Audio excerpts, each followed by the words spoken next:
اور میں اپنے آپ کو پاک صاف نہیں کہتا، کیونکہ نفس امارہ انسان کو برائی ہی سکھاتا رہتا ہے، مگر یہ کہ میرا پروردگار رحم فرمائے۔ بے شک میرا پروردگار بخشنے والا ہے، مہربان ہے۔ اور بادشاہ نے حکم دیا کہ اسے میرے پاس لاؤ، میں اسے اپنا مصاحب خاص بناؤں گا۔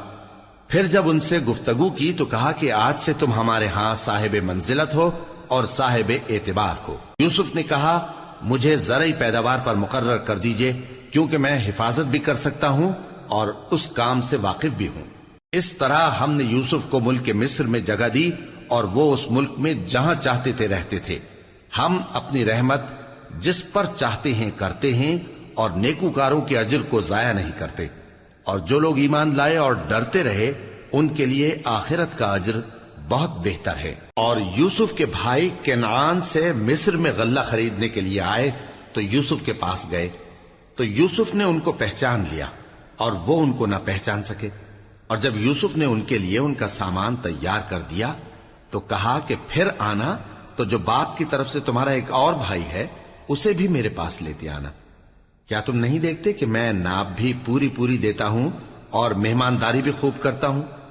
اب اگر تم اسے میرے پاس نہ لاؤ گے تو نہ تمہیں میرے ہاں سے غلہ ملے گا اور نہ تم میرے پاس ہی آ سکو گے۔ انہوں نے کہا کہ ہم اس کے بارے میں اس کے والد کو پھسلائیں گے اور ہم یہ کام کر کے رہیں گے۔ اور یوسف نے اپنے خدام سے کہا کہ ان کا سرمایہ یعنی غلے کی قیمت ان کے سامان میں رکھ دو۔ عجب نہیں کہ جب یہ اپنے اہل و عیال میں جائیں تو اسے پہچان لیں، اور عجب نہیں کہ یہ پھر یہاں آئے۔ بس جب وہ اپنے والد کے پاس واپس گئے تو کہنے لگے کہ ابا ہمارے لیے غلے کی بندش کر دی گئی ہے، تو ہمارے ساتھ ہمارے بھائی کو بھیج دیجئے تاکہ ہم پھر غلہ لائیں اور ہم اس کے نگہبان ہیں۔ یعقوب نے کہا کہ میں اس کے بارے میں تمہارا اعتبار نہیں کرتا، مگر ویسا ہی جیسا پہلے اس کے بھائی کے بارے میں کیا تھا، سو اللہ ہی بہتر نگہبان ہے اور وہ سب سے زیادہ رحم کرنے والا ہے۔ اور جب انہوں نے اپنا اسباب کھولا تو دیکھا کہ ان کا سرمایہ واپس کر دیا گیا ہے۔ کہنے لگے ابا ہمیں اور کیا چاہیے؟ دیکھیے یہ ہماری پونجی بھی ہمیں واپس کر دی گئی ہے، اور ہم اپنے اہل و عیال کے لیے پھر غلہ لائیں گے اور اپنے بھائی کی نگہبانی کریں گے، اور ایک بار شتر زیادہ لائیں گے کہ یہ غلہ جو ہم لائے ہیں تھوڑا ہے۔ یعقوب نے کہا کہ جب تک تم اللہ کا عہد نہ دو کہ اس کو میرے پاس صحیح و سالم لے آؤ گے، میں اسے ہرگز تمہارے ساتھ نہیں بھیجنے کا، مگر یہ کہ تم گھیر لیے جاؤ یعنی بے بس ہو جاؤ تو مجبوری ہے۔ پس جب انہوں نے والد کو اپنا قول دیا تو یعقوب نے کہا کہ جو قول و قرار ہم کر رہے ہیں اس کا اللہ ضامن ہے، اور فرمایا کہ اے میرے بیٹو ایک ہی دروازے سے داخل نہ ہونا بلکہ جدا جدا دروازوں سے داخل ہونا، اور میں اللہ کی تقدیر کو تو تم سے روک نہیں سکتا۔ بے شک حکم اللہ ہی کا ہے، میں اسی پر بھروسہ رکھتا ہوں، اور اہل توکل کو اسی پر بھروسہ رکھنا چاہیے۔ اور جب وہ ان مقامات سے داخل ہوئے جہاں جہاں سے داخل ہونے کے لیے ان کے والد نے ان سے کہا تھا، تو وہ تدبیر اللہ کے حکم کو ذرا بھی ٹال نہیں سکتی تھی۔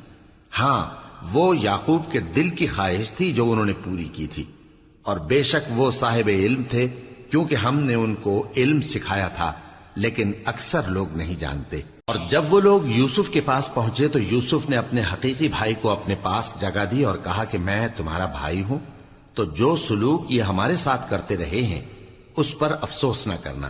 پھر جب ان کا اسباب تیار کر دیا تو اپنے بھائی کے تھیلے میں آپ خورا رکھ دیا۔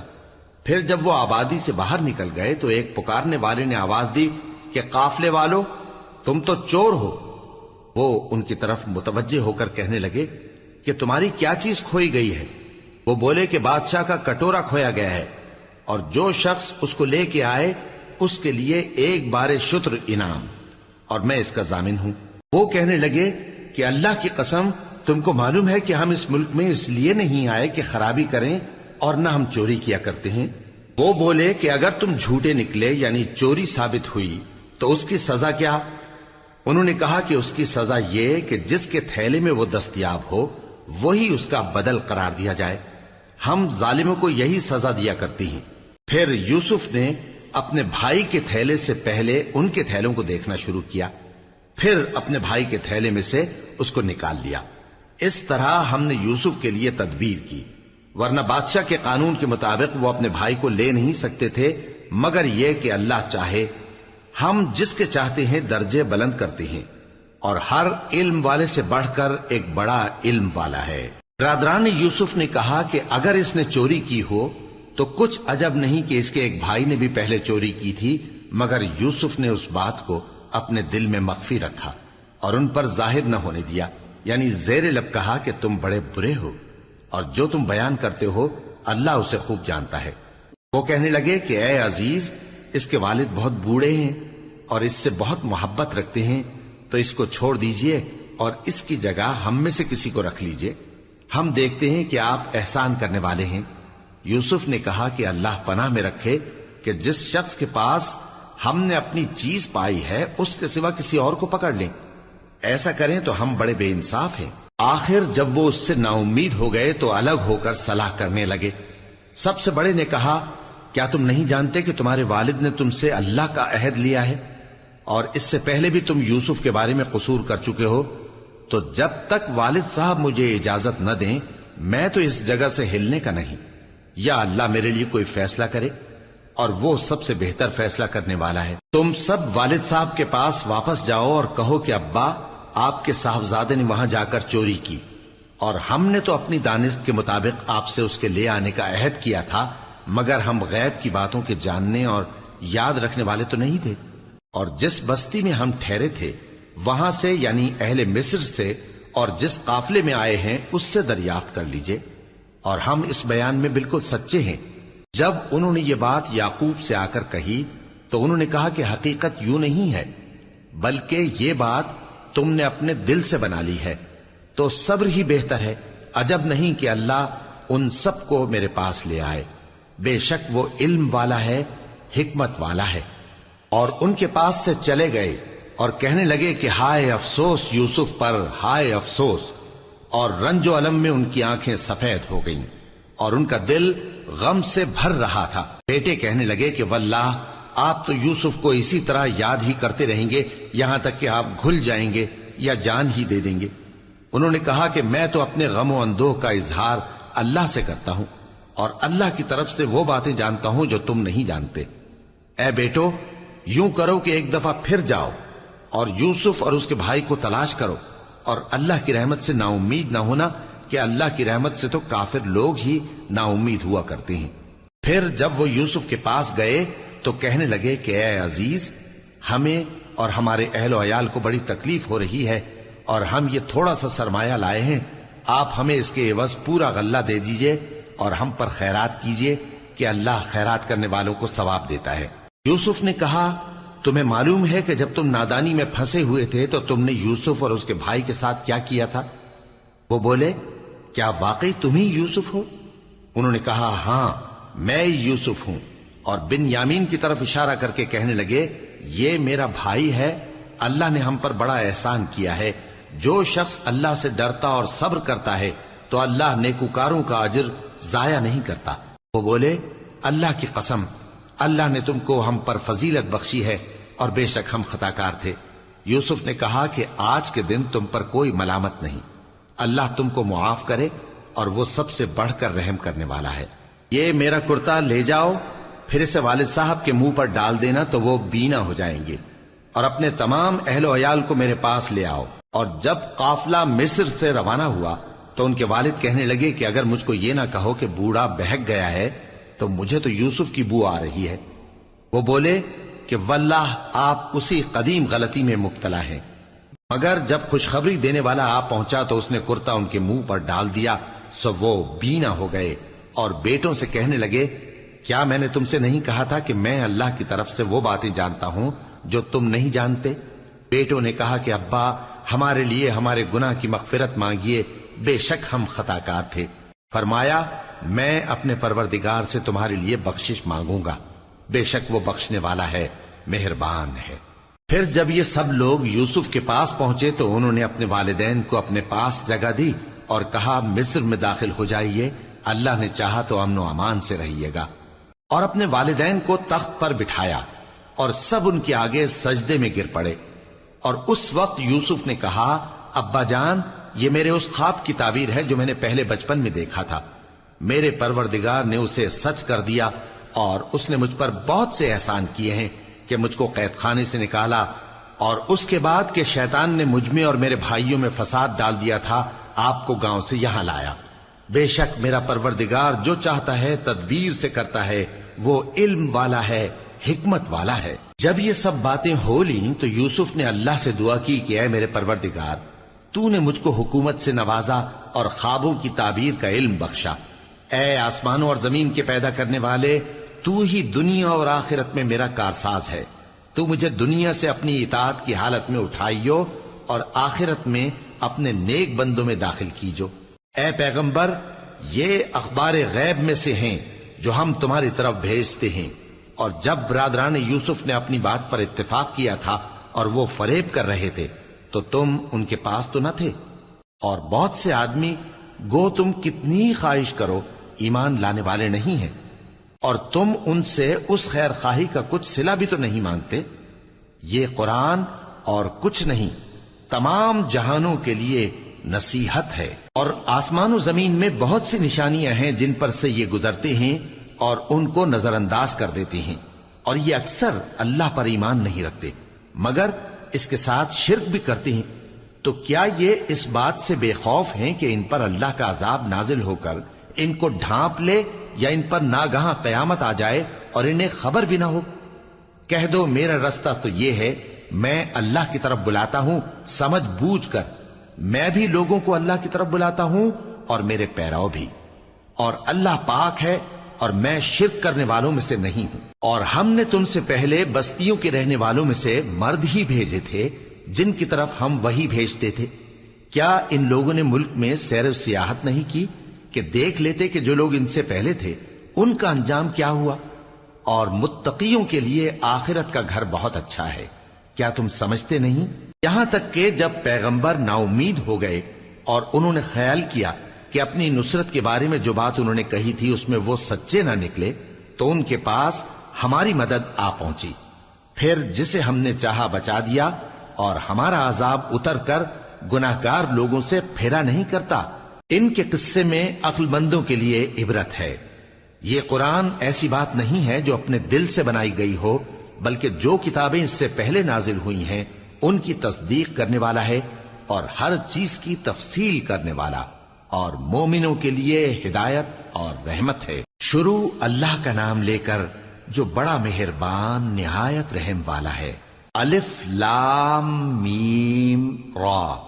اے نبی، یہ کتاب الہی کی آیتیں ہیں، اور جو کچھ تمہارے پروردگار کی طرف سے تم پر نازل ہوا ہے حق ہے، لیکن اکثر لوگ ایمان نہیں لاتے۔ اللہ وہی تو ہے جس نے ستونوں کے بغیر آسمان جیسا کہ تم دیکھتے ہو اتنے اونچے بنائے، پھر عرش پر جلوہ افروز ہوا اور سورج اور چاند کو کام میں لگا دیا، ہر ایک میعاد معین تک گردش کر رہا ہے۔ وہی دنیا کے کاموں کا انتظام کرتا ہے، اس طرح وہ اپنی آیتیں کھول کھول کر بیان کرتا ہے کہ تم اپنے پروردگار کے روبرو جانے کا یقین کرو۔ اور وہی ہے جس نے زمین کو پھیلایا اور اس میں پہاڑ اور دریا پیدا کیے اور ہر طرح کے میووں کی دو دو قسمیں بنائیں۔ وہی رات کو دن کا لباس پہناتا ہے، غور کرنے والوں کے لیے اس میں بہت سی نشانیاں ہیں۔ اور زمین میں کئی طرح کے قطعات ہیں ایک دوسرے سے ملے ہوئے، اور انگور کے باغ اور کھیتی اور کھجور کے درخت، بعض کی بہت سی شاخیں ہیں اور بعض کی اتنی نہیں ہوتی، باوجود کہ پانی سب کو ایک ہی ملتا ہے۔ اور ہم بعض میووں کو بعض پر لذت میں فضیلت دیتی ہیں، اور اس میں سمجھنے والوں کے لیے بہت سی نشانیاں ہیں۔ اگر تم عجیب بات سننی چاہو تو کافروں کا یہ کہنا عجیب ہے کہ جب ہم مر کر مٹی ہو جائیں گے تو کیا از سر نو پیدا ہوں گے؟ یہی لوگ ہیں جو اپنے پروردگار سے منکر ہوئے ہیں، اور یہی ہیں جن کی گردنوں میں طوق ہوں گے، اور یہی اہل دوزخ ہیں کہ ہمیشہ اس میں جلتے رہیں گے۔ اور یہ لوگ بھلائی سے پہلے تم سے برائی جلدی سے مانگتے ہیں، یعنی طالب عذاب ہیں، حالانکہ ان سے پہلے عذاب واقع ہو چکے ہیں۔ اور تمہارا پروردگار لوگوں کو باوجود ان کی بے انصافیوں کے معاف کرنے والا ہے، اور بے شک تمہارا پروردگار سخت عذاب دینے والا ہے۔ اور کافر لوگ کہتے ہیں کہ اس پیغمبر پر اس کے پروردگار کی طرف سے کوئی نشانی کیوں نازل نہیں ہوئی؟ اے نبی، تم تو صرف خبردار کرنے والے ہو، اور ہر ایک قوم کے لیے رہنما ہوا کرتا ہے۔ اللہ ہی اس بچے سے واقف ہے جو عورت کے پیٹ میں ہوتا ہے، اور وہی پیٹ کے سکڑنے اور بڑھنے سے بھی واقف ہے، اور ہر چیز کا اس کے ہاں ایک اندازہ مقرر ہے۔ وہ چھپی اور ظاہر چیزوں کا جاننے والا ہے، سب سے بزرگ ہے، عالی رتبہ ہے۔ کوئی تم میں سے چپکے سے بات کہے یا پکار کر، یا رات کو کہیں چھپ جائے یا دن کی روشنی میں کھلم کھلا چلے پھرے، اللہ کے نزدیک برابر ہے۔ اس کے آگے اور پیچھے اللہ کے چوکیدار ہیں جو اللہ کے حکم سے اس کی نگرانی کرتے ہیں۔ اللہ اس نعمت کو جو کسی قوم کو حاصل ہے نہیں بدلتا جب تک کہ وہ اپنی حالت کو نہ بدلے، اور جب اللہ کسی قوم کے ساتھ برائی کا ارادہ کرتا ہے تو وہ پھر نہیں سکتی، اور اللہ کے سوا ان کا کوئی مددگار نہیں ہوتا۔ وہی تو ہے جو تم کو ڈرانے اور امید دلانے کے لیے بجلی دکھاتا اور بھاری بھاری بادل پیدا کرتا ہے، اور رعد اور فرشتے سب اس کے خوف سے اس کی تسبیح و تحمید کرتے رہتے ہیں۔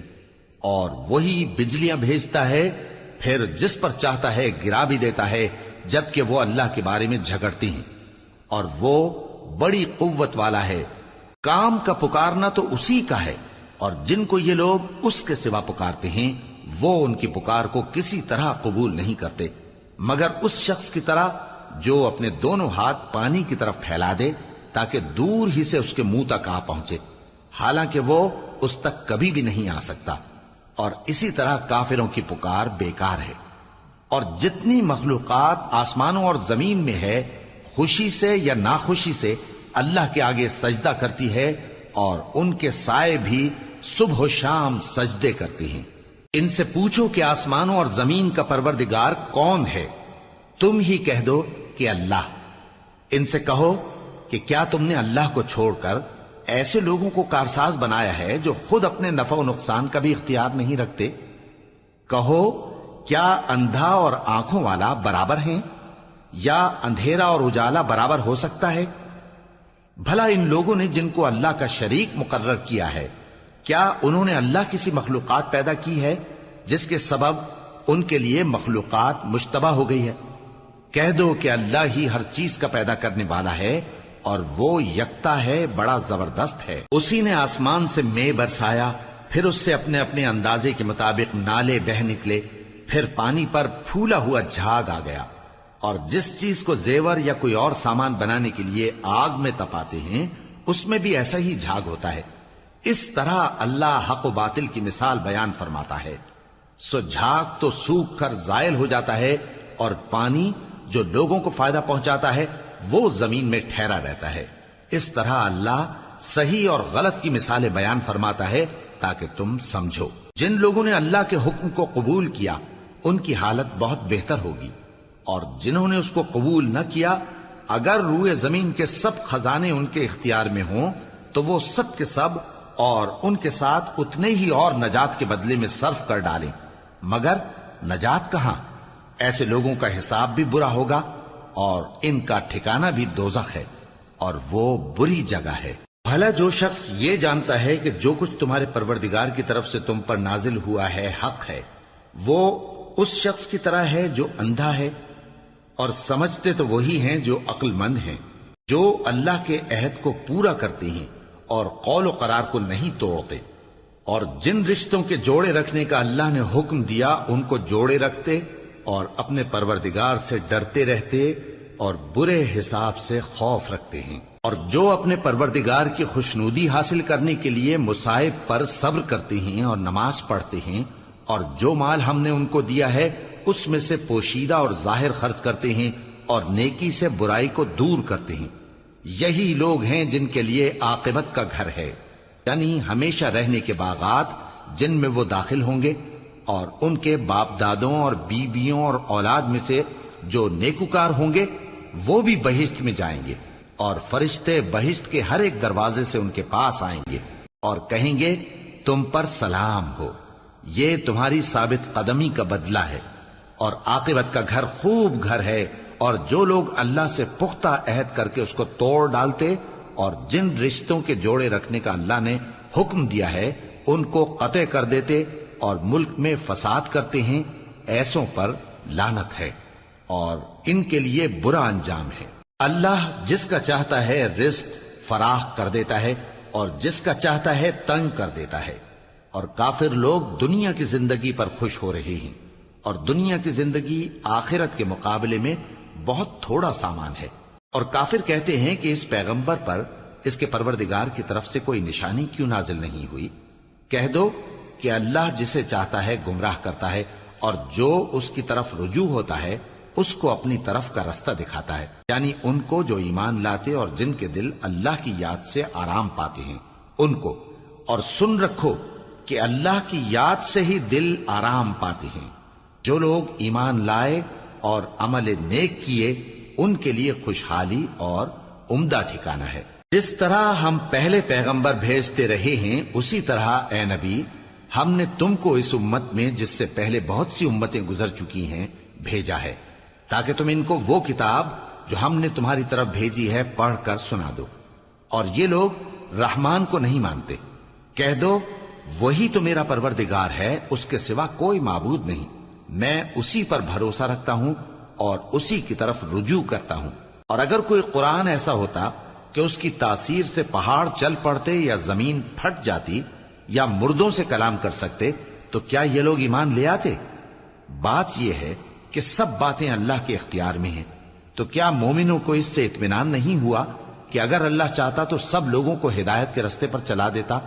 اور کافروں پر ہمیشہ ان کے اعمال کے بدلے آفت آتی رہے گی یا ان کے مکانات کے قریب نازل ہوتی رہے گی یہاں تک کہ اللہ کا وعدہ آ پہنچے۔ بے شک اللہ وعدہ خلاف نہیں کرتا۔ اور تم سے پہلے بھی رسولوں کے ساتھ تمسخر ہوتے رہے ہیں، تو میں نے کافروں کو مہلت دی، پھر میں نے ان کو پکڑ لیا، سو دیکھ لو کہ میرا عذاب کیسا رہا۔ تو کیا وہ جو ہر شخص کے اعمال کا نگراں و نگہبان ہے وہ بتوں کی طرح بے علم و بے خبر ہو سکتا ہے؟ اور ان لوگوں نے اللہ کے شریک مقرر کر رکھے ہیں۔ ان سے کہو کہ ذرا ان کے نام تو لو۔ کیا تم اسے ایسی چیزیں بتاتے ہو جو روئے زمین پر ہیں اور اسے معلوم نہیں، یا تم لوگ محض سطحی بات کی تقلید کرتے ہو؟ اصل یہ ہے کہ کافروں کو ان کے فریب خوبصورت معلوم ہوتے ہیں اور وہ ہدایت کے رستے سے روک لیے گئے ہیں، اور جسے اللہ گمراہ رہنے دے اسے کوئی ہدایت کرنے والا نہیں۔ ان کو دنیا کی زندگی میں بھی عذاب ہے اور آخرت کا عذاب تو بہت ہی سخت ہے، اور ان کو اللہ کے عذاب سے کوئی بھی بچانے والا نہیں۔ جس جنت کا پرہیزگاروں سے وعدہ کیا گیا ہے اس کی شان یہ ہے کہ اس کے نیچے نہریں بہ رہی ہیں، اس کے پھل ہمیشہ باقی رہنے والے ہیں اور اس کے سائے بھی۔ یہ ان لوگوں کا انجام ہے جو متقی ہیں، اور کافروں کا انجام دوزخ ہے۔ اور جن لوگوں کو ہم نے کتاب دی ہے وہ اس کتاب سے جو تم پر نازل ہوئی ہے خوش ہوتی ہیں، اور بعض فرقے اس کی بعض باتیں نہیں بھی مانتے۔ کہہ دو کہ مجھ کو یہی حکم ہوا ہے کہ اللہ ہی کی عبادت کروں اور اس کے ساتھ کسی کو شریک نہ بناؤں، میں اسی کی طرف بلاتا ہوں اور اسی کی طرف مجھے لوٹنا ہے۔ اور اسی طرح ہم نے اس قرآن کو عربی زبان کا فرمان بنا کر نازل کیا ہے، اور اگر تم علم آ جانے کے بعد ان لوگوں کی خواہشوں کے پیچھے چلو گے تو اللہ کے سامنے کوئی نہ تمہارا مددگار ہوگا اور نہ کوئی بچانے والا۔ اور اے نبی ہم نے تم سے پہلے بھی پیغمبر بھیجے تھے اور ان کو بیویاں اور اولاد بھی دی تھیں، اور کسی پیغمبر کے اختیار کی بات نہ تھی کہ اللہ کے حکم کے بغیر کوئی نشانی لے آتا۔ ہر حکم قضا کتاب میں لکھا ہوا ہے۔ اللہ جس چیز کو چاہتا ہے مٹا دیتا ہے اور جس کو چاہتا ہے باقی رکھتا ہے، اور اسی کے پاس اصل کتاب ہے۔ اور اگر ہم کوئی عذاب جس کا ان لوگوں سے وعدہ کرتے ہیں تمہیں دکھائیں، یعنی تمہارے روبرو ان پر نازل کریں، یا تمہاری مدت حیات پوری کر دیں، یعنی تمہارے انتقال کے بعد عذاب بھیجیں، تو تمہارا کام ہمارے احکام کا پہنچا دینا ہے اور ہمارا کام حساب لینا ہے۔ کیا انہوں نے نہیں دیکھا کہ ہم زمین کو اس کے کناروں سے گھٹاتے چلے آ رہے ہیں؟ اور اللہ جیسا چاہتا ہے حکم کرتا ہے، کوئی اس کے حکم کا رد کرنے والا نہیں، اور وہ جلد حساب لینے والا ہے۔ جو لوگ ان سے پہلے تھے وہ بھی بہتیری تدبیریں کرتے رہے ہیں، سو تدبیر تو سب اللہ ہی کی ہوتی ہے۔ ہر شخص جو کچھ کر رہا ہے اللہ اسے جانتا ہے، اور کافر جلد معلوم کر لیں گے کہ آخرت میں اچھا انجام کس کے لیے ہوتا ہے۔ اور کافر لوگ کہتے ہیں کہ تم پیغمبر نہیں ہو۔ کہہ دو کہ میرے اور تمہارے درمیان اللہ اور وہ شخص جس کے پاس کتاب آسمانی کا علم ہے بطور گواہ کافی ہے۔ شروع اللہ کا نام لے کر جو بڑا مہربان نہایت رحم والا ہے۔ الف لام را، یہ ایک پر نور کتاب ہے، اس کو ہم نے تم پر اس لیے نازل کیا ہے کہ تم لوگوں کو اندھیروں سے نکال کر روشنی کی طرف لے جاؤ، یعنی ان کے پروردگار کے حکم سے عزت والے خوبیوں والے مالک کے راستے کی طرف، یعنی اس اللہ کے راستے کی طرف کہ جو کچھ آسمانوں اور زمین میں ہے سب اسی کا ہے، اور ان کافروں کے لیے عذاب شدید کی وجہ سے تباہی اور بربادی مقدر ہے، جو آخرت کے مقابلے میں دنیاوی زندگی کو پسند کرتے اور لوگوں کو اللہ کے راستے سے روکتے اور اس میں کجی چاہتے ہیں۔ یہ لوگ بڑے دور کی گمراہی میں ہیں، اور ہم نے کوئی پیغمبر نہیں بھیجا مگر وہ اپنی قوم کی زبان بولتا تھا تاکہ انہیں احکام الہی کھول کھول کر بتا دے۔ پھر اللہ جسے چاہتا ہے گمراہ رہنے دیتا ہے اور جسے چاہتا ہے ہدایت دیتا ہے، اور وہ غالب ہے، حکمت والا ہے۔ اور ہم نے موسیٰ کو اپنی نشانیاں دے کر بھیجا کہ اپنی قوم کو تاریکیوں سے نکال کر روشنی میں لے جاؤ اور ان کو اللہ کے دن یاد دلاؤ، اور اس میں ان لوگوں کے لیے جو صابر و شاکر ہیں نشانیاں ہیں۔ اور جب موسیٰ نے اپنی قوم سے کہا کہ اللہ نے جو تم پر مہربانیاں کی ہیں ان کو یاد کرو، جبکہ اس نے تم کو فرعون کی قوم سے رہائی بخشی، وہ لوگ تمہیں برے برے عذاب دیتے تھے اور تمہارے بیٹوں کو مار ڈالتے تھے اور تمہاری لڑکیوں کو زندہ رہنے دیتے تھے، اور اس میں تمہارے پروردگار کی طرف سے بڑی آزمائش تھی۔ اور جب تمہارے پروردگار نے تم کو آگاہ کیا کہ اگر شکر کرو گے تو میں تمہیں زیادہ دوں گا، اور اگر ناشکری کرو گے تو یاد رکھو کہ میرا عذاب بھی سخت ہے۔ اور موسیٰ نے صاف صاف کہہ دیا کہ اگر تم اور جتنے اور لوگ زمین میں ہیں سب کے سب ناشکری کرو تو بھی اللہ بے نیاز ہے، قابل تعریف ہے۔ بھلا تم کو ان لوگوں کے حالات کی خبر نہیں پہنچی جو تم سے پہلے تھے، یعنی نوح اور عاد اور سمود کی قوم اور جو ان کے بعد تھے، جن کا علم اللہ کے سوا کسی کو نہیں۔ جب ان کے پاس ان کے پیغمبر نشانیاں لے کر آئے تو انہوں نے اپنے ہاتھ ان کے منہوں پر رکھ دیے کہ خاموش رہو، اور کہنے لگے کہ ہم تو تمہاری رسالت کو تسلیم نہیں کرتے، اور جس چیز کی طرف تم ہمیں بلاتے ہو ہم کو اس میں بھاری شک ہے۔ ان کے پیغمبروں نے کہا، کیا تم کو اللہ کے بارے میں شک ہے جو آسمانوں اور زمین کا پیدا کرنے والا ہے؟ وہ تمہیں اس لیے بلاتا ہے کہ تمہارے گناہ بخشے اور ایک مدت مقرر تک تم کو مہلت دے۔ وہ بولے کہ تم تو ہمارے ہی جیسے آدمی ہو، تمہارا یہ منشا ہے کہ جن چیزوں کو ہمارے بڑے پوجتے رہے ہیں ان کے پوجنے سے تم ہمیں روک دو، تو اچھا کوئی کھلی دلیل لاؤ، یعنی معجزہ دکھاؤ۔ پیغمبروں نے ان سے کہا کہ ہاں ہم تمہارے ہی جیسے آدمی ہیں، لیکن اللہ اپنے بندوں میں سے جس پر چاہتا ہے نبوت کا احسان کرتا ہے، اور ہمارے اختیار کی بات نہیں کہ ہم اللہ کے حکم کے بغیر تم کو تمہاری فرمائش کے مطابق معجزہ دکھائیں، اور اللہ ہی پر مومنوں کو تو بھروسہ رکھنا چاہیے۔ اور ہم کیوں اللہ پر بھروسہ نہ رکھیں حالانکہ اس نے ہم کو ہمارے دین کے سیدھے رستے بتائے ہیں، اور جو تکلیفیں تم ہم کو دیتے ہو اس پر ہم صبر کریں گے، اور اہل توکل کو تو اللہ ہی پر بھروسہ رکھنا چاہیے۔ اور جو کافر تھے انہوں نے اپنے پیغمبروں سے کہا کہ یا تو ہم تم کو اپنے ملک سے باہر نکال دیں گے یا تم ہمارے مذہب میں واپس آ جاؤ۔ پس ان کے پروردگار نے ان کی طرف وحی بھیجی کہ ہم ظالموں کو ہلاک کر دیں گے اور ان کے بعد تم کو اس زمین میں آباد کر دیں گے۔ یہ اس شخص کے لیے ہے جو قیامت کے روز میرے سامنے کھڑے ہونے سے ڈرے اور میرے عذاب سے خوف کرے۔ اور پیغمبروں نے اللہ سے فتح چاہی اور ہر سرکش ضدی نامراد رہ گیا۔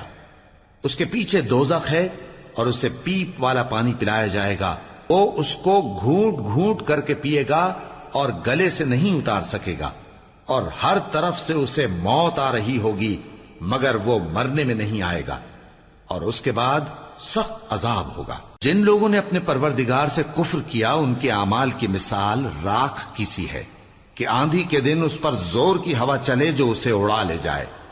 اسی طرح جو کام وہ کرتے رہے ان پر ان کو کچھ قابو نہ ہوگا۔ یہی تو پرلے سرے کی گمراہی ہے۔ کیا تم نے نہیں دیکھا کہ اللہ نے آسمانوں اور زمین کو تدبیر سے پیدا کیا ہے؟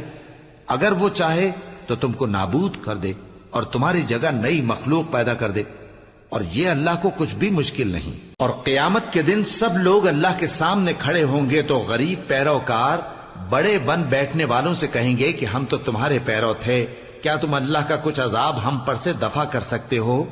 وہ کہیں گے کہ اگر اللہ ہم کو ہدایت کرتا تو ہم تم کو ہدایت کرتے۔ اب ہم گھبراہٹ ظاہر کریں یا صبر کریں ہمارے حق میں برابر ہے، کوئی جگہ رہائی کی ہمارے لیے نہیں ہے۔ اور جب حساب کتاب کا کام فیصل ہو چکے گا تو شیطان کہے گا جو وعدہ اللہ نے تم سے کیا تھا وہ تو سچا تھا، اور جو وعدہ میں نے تم سے کیا تھا وہ جھوٹا تھا، اور میرا تم پر کسی طرح کا زور نہیں تھا۔ ہاں، میں نے تم کو گمراہی اور باطل کی طرف بلایا تو تم نے جلدی سے اور بے دلیل میرا کہنا مان لیا۔ تو آج مجھے ملامت نہ کرو، اپنے آپ ہی کو ملامت کرو۔ نہ میں تمہاری فریاد رسی کر سکتا ہوں اور نہ تم میری فریاد رسی کر سکتے ہو۔ میں اس بات سے انکار کرتا ہوں کہ تم پہلے مجھے شریک بناتے تھے۔ بے شک جو ظالم ہیں ان کے لیے درد دینے والا عذاب ہے۔ اور جو ایمان لائے اور عمل نیک کرتے رہے وہ بہشتوں میں داخل کیے جائیں گے جن کے نیچے نہریں بہ رہی ہیں۔ اپنے پروردگار کے حکم سے وہ ہمیشہ ان میں رہیں گے، وہاں وہ ہر ملاقات پر ایک دوسرے کو سلام کہیں گے۔ کیا تم نے نہیں دیکھا کہ اللہ نے کلمہ طیبہ کی کیسی مثال بیان فرمائی ہے؟ وہ ایسی ہے جیسے پاکیزہ درخت جس کی جڑ مضبوط ہو اور شاخیں آسمان میں پھیلی ہوں، وہ اپنے پروردگار کے حکم سے ہر موقع پر پھل لاتا ہو۔ اور اللہ لوگوں کے لیے مثالیں بیان فرماتا ہے تاکہ وہ نصیحت حاصل کریں۔ اور ناپاک بات یعنی غلط عقیدے کی مثال ناپاک درخت کی سی ہے کہ وہ زمین کے اوپر ہی سے اکھیڑ کر پھینک دیا جائے، اس کو ذرا بھی قرار و ثبات نہیں۔ اللہ مومنوں کے دلوں کو صحیح اور پکی بات سے دنیا کی زندگی میں بھی مضبوط رکھتا ہے اور آخرت میں بھی رکھے گا۔ اور اللہ بے انصافوں کو گمراہ کر دیتا ہے، اور اللہ جو چاہتا ہے کرتا ہے۔ کیا تم نے ان لوگوں کو نہیں دیکھا جنہوں نے اللہ کے احسان کو ناشکری سے بدل دیا اور اپنی قوم کو تباہی کے گھر میں لا اتارا، یعنی دوزخ میں، کہ سب ناشکرے اس میں داخل ہوں گے اور وہ برا ٹھکانہ ہے۔ اور ان لوگوں نے اللہ کے شریک مقرر کیے کہ لوگوں کو اس کے رستے سے گمراہ کریں۔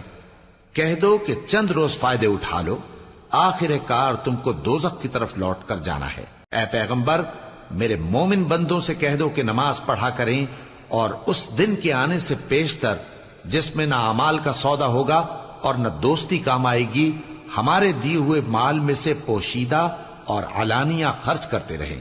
اللہ ہی تو ہے جس نے آسمانوں اور زمین کو پیدا کیا اور آسمان سے مے برسایا، پھر اس سے تمہارے کھانے کے لیے پھل پیدا کیے اور کشتیوں اور جہازوں کو تمہارے زیر فرمان کیا تاکہ وہ سمندر میں اس کے حکم سے چلیں، اور نہروں کو بھی تمہارے زیر فرمان کیا، اور سورج اور چاند کو تمہارے لیے کام میں لگا دیا کہ دونوں دن رات ایک ڈگر پر چل رہے ہیں، اور رات اور دن کو بھی تمہاری خاطر کام میں لگا دیا، اور جو کچھ تم نے مانگا سب میں سے تم کو عنایت کیا۔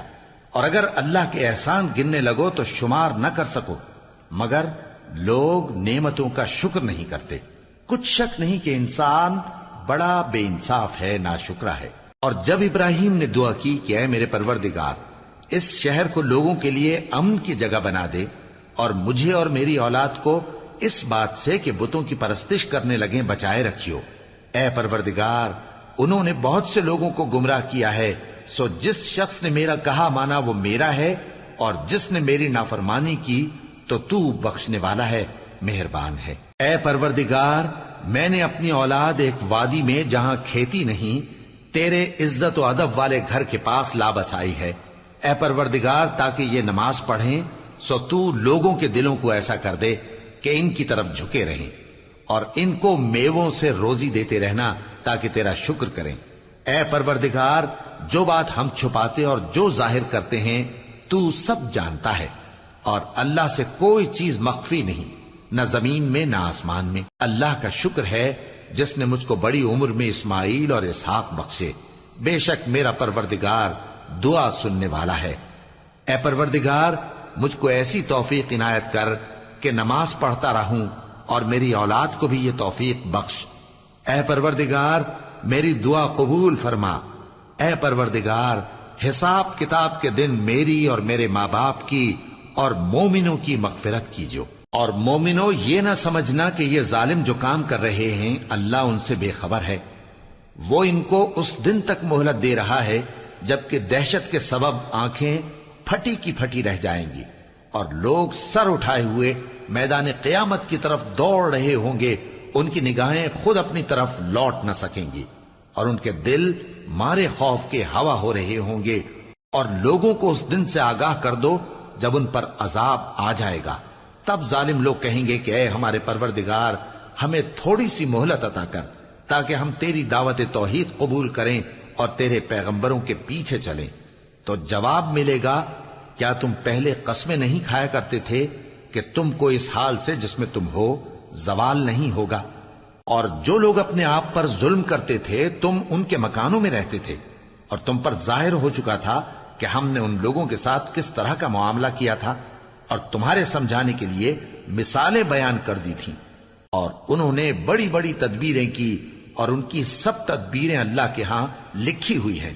گو وہ تدبیریں ایسی غضب کی تھیں کہ ان سے پہاڑ بھی ٹل جائیں۔ تو ایسا خیال نہ کرنا کہ اللہ نے جو اپنے پیغمبروں سے وعدہ کیا ہے وہ اس کے خلاف کرے گا۔